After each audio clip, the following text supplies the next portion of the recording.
time I was a child, I had this realization that my brother was special. I asked Mom, why is he like this? On the 25th of May, 1978, a bomb went off at the Northwestern University in Illinois. This would be the start of an almost 20-year spree of attacks, with increasing amounts of injuries and fatalities, leaving 3 people dead and 23 injured. But who was behind this? As it turns out, it was a man whose ideas we're still hearing about today. A man who was allegedly manipulated by the CIA, moved to a cabin in the woods, left a manifesto that still ripples throughout society, with ideas that today are eerily accurate. How did this happen? Were his ideas really worth claiming 3 innocent lives? And did he do all this because of a precursor experiment to MKUltra? To answer all of these questions, we need to learn more and dive deeper than ever into the Unabomber. Theodore Kaczynski was born on the 22nd of May 1942 to an affluent family. It quickly became obvious that Ted was extremely intelligent.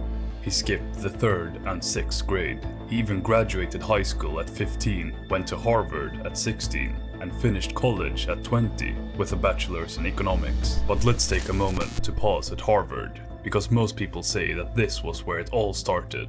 This was a place where Ted noticed that he was socially awkward, and him, being many years younger than the other students, didn't really help him.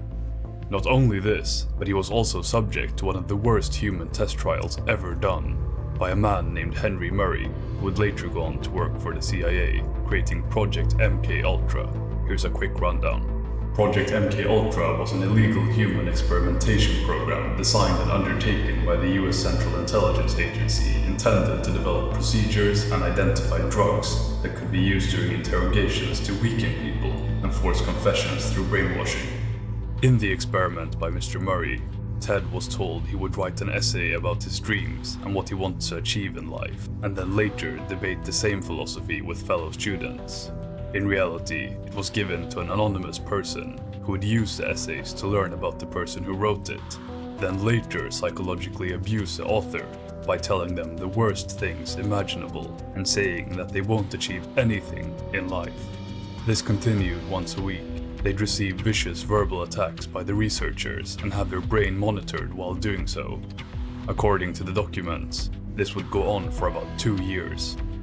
When the study was finally shut down, Ted had spent a total of 200 hours participating in the study. These are the only documents that aren't sealed by Harvard, so if this is the official version, we can only speculate what really happened. When asked about the effect the study had on him, Ted said that the experiment had no effect. However, from what we're going to learn later in the video, it most likely had a severe impact on him, regardless of what he says. After the experiments and his studies at Harvard, Ted began working as a professor at the University of Michigan in 1962, becoming the youngest professor in the country at the time. His colleagues even praised him, saying, "He was an unusual person. He was not like the other people. He was much more focused about his work. He had a drive to discover mathematical truth." Peter Duran, another one, saying, "It is not enough to say that he was smart." George Piranian, although he was brilliant at math, his social awkwardness still followed him around. For a period of several weeks, Ted would have intense fantasies of becoming a woman, something that is accepted today. However, in 1967, it was taboo. He would almost go through with this, but while sitting in the waiting room to see a psychiatrist, he became so enraged at himself that he stood up and ran home, leaving the idea behind entirely. This would be the day he later said he chose to become violent. And this was the reason his time at Michigan didn't last very long, since Ted started to really despise technology and how it was progressing. He was seeing something no one else saw.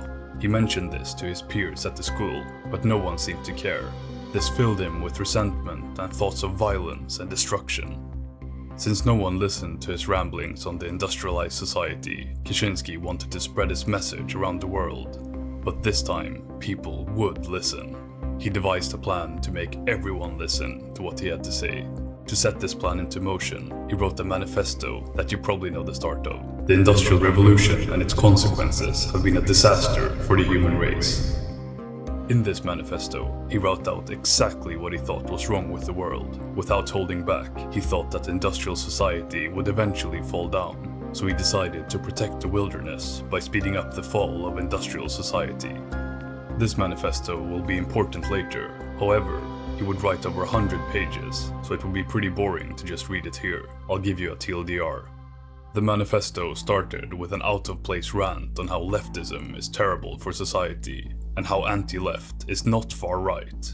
He would continue with how when a society becomes more industrialized, its citizens lose more and more freedom.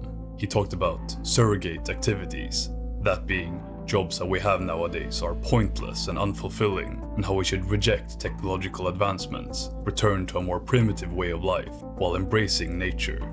But to really get a good understanding of his philosophy, you need to read the manifesto.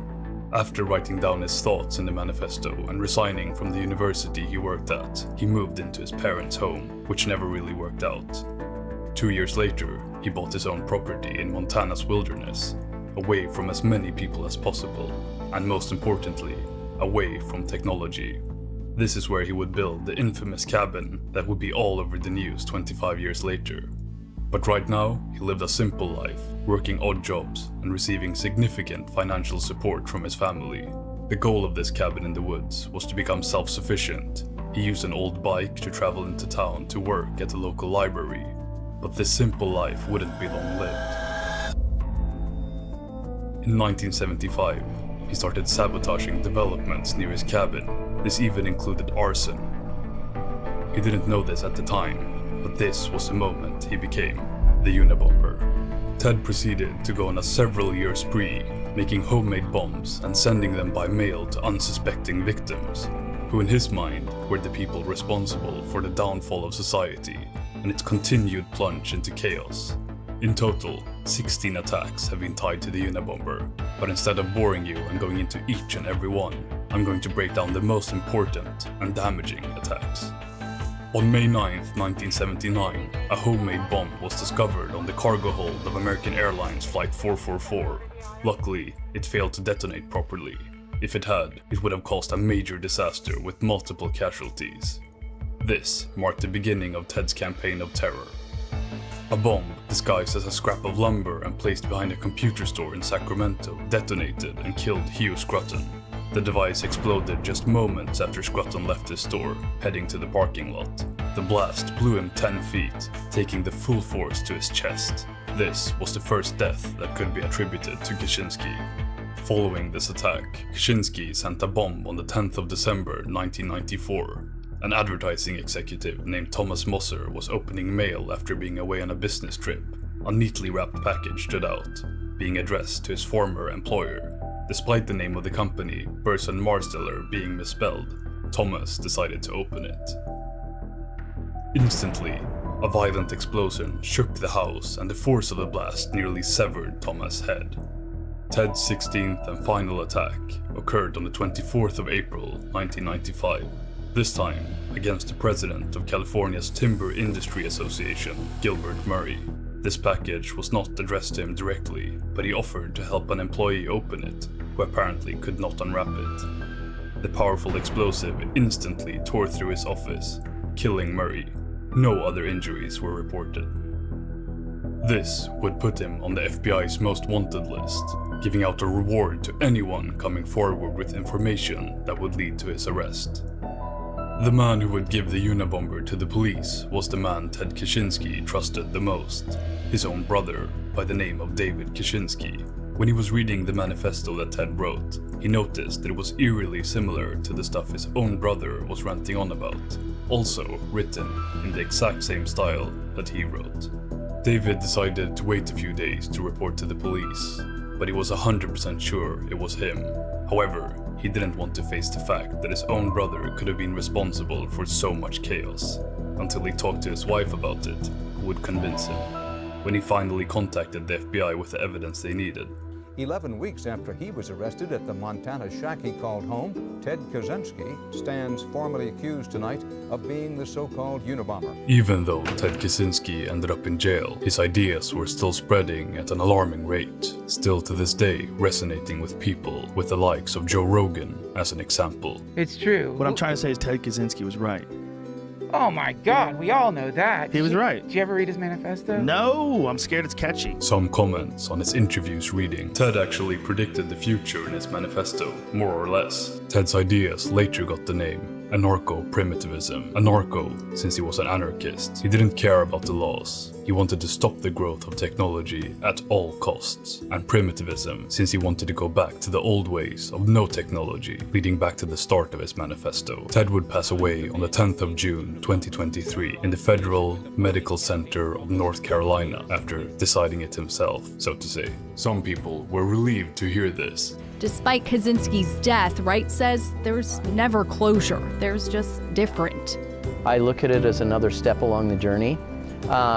Does it open some stuff up? Yeah. And some people praise him. Rest in peace, legend. May your ideas be remembered for ages and your dreams hopefully come true. Ted came from a loving home with a bright future ahead of him, but he instead chose a path of violence and destruction, becoming the Unabomber. But was that necessary to get his message out there and stop the progressing technology and ruining the climate? Some people say so. Some others say that he was just a nut job. But life is never that black and white. It's more of a gray zone. He had some great ideas, brilliant even, but he distributed them completely devoid of empathy.